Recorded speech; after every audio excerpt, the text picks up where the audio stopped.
Welcome to the Space Podcast series, Stories of Change. This is an AI-narrated podcast series inspired by authentic curriculum redesign cases. In each episode, we explore how educators are rethinking teaching and learning to build stronger connections between universities, students, and society. Hello and welcome. I'm your host, and today we're looking at a curriculum redesign journey focused on sustainability, collaboration, and student well-being within engineering education. I'll be speaking with one of the redesign case holders about how a teaching team worked across different programs to rethink learning experiences, strengthen collaboration, and create more meaningful connections between education and societal responsibility.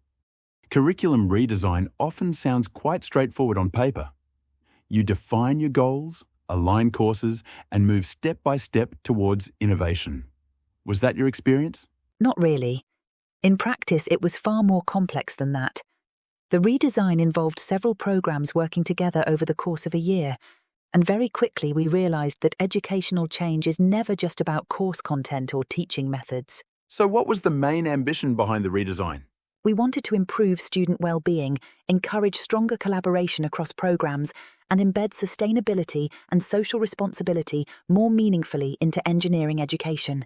That sounds like quite a broad transformation. Yes, it was, but one of the biggest challenges was that many of the conditions shaping the redesign were outside our direct control.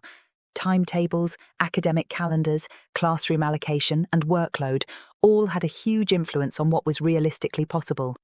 So the redesign became about more than pedagogy alone? Exactly.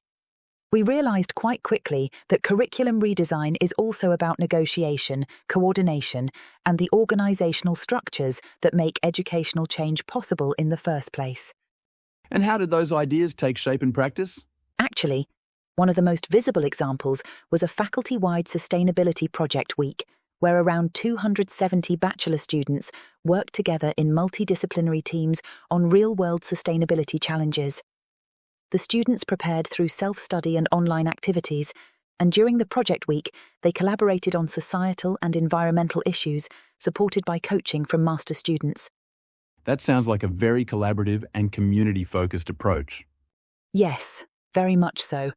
Students weren't simply working on theoretical exercises, they were engaging with real social and environmental challenges and beginning to understand how engineering connects to wider societal responsibility.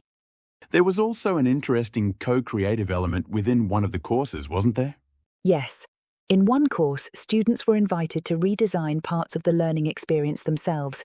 They reflected on course content, teaching formats, and assessment methods, and they were given genuine influence over how learning took place. What were you hoping students would take away from that approach?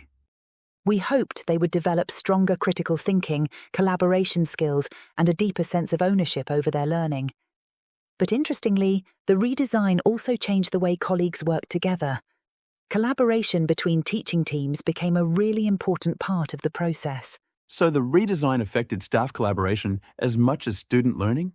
Yes, absolutely. Sharing responsibility for educational innovation meant sharing ideas, responsibilities, and ownership.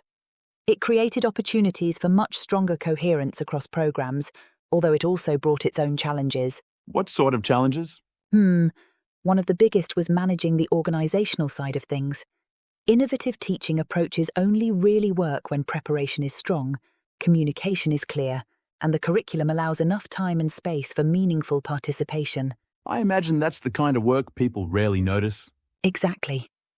And alongside that, there was the challenge of coordination. Bringing different programs, teaching teams, and administrative colleagues together requires trust, ongoing communication, and a willingness to work collaboratively. So this wasn't something that could happen overnight? Not at all. We approached it gradually.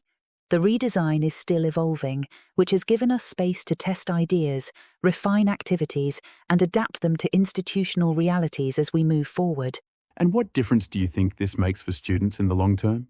Students begin to see their learning not simply as academic work, but as something connected to professional practice, sustainability, and societal responsibility. They become more aware of how their future roles can contribute to wider communities and social challenges. And beyond the students, What impact does this have institutionally? I think it encourages a broader cultural shift.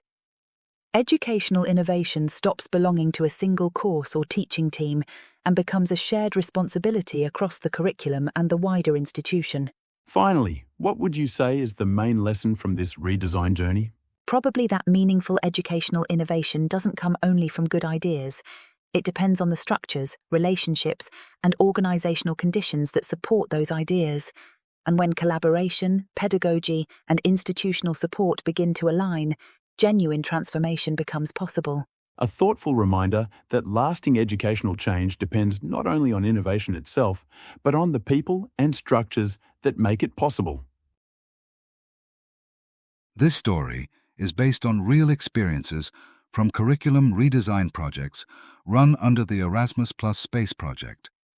More information about the cases and the Space Project can be found on the website www.community-engagement.eu.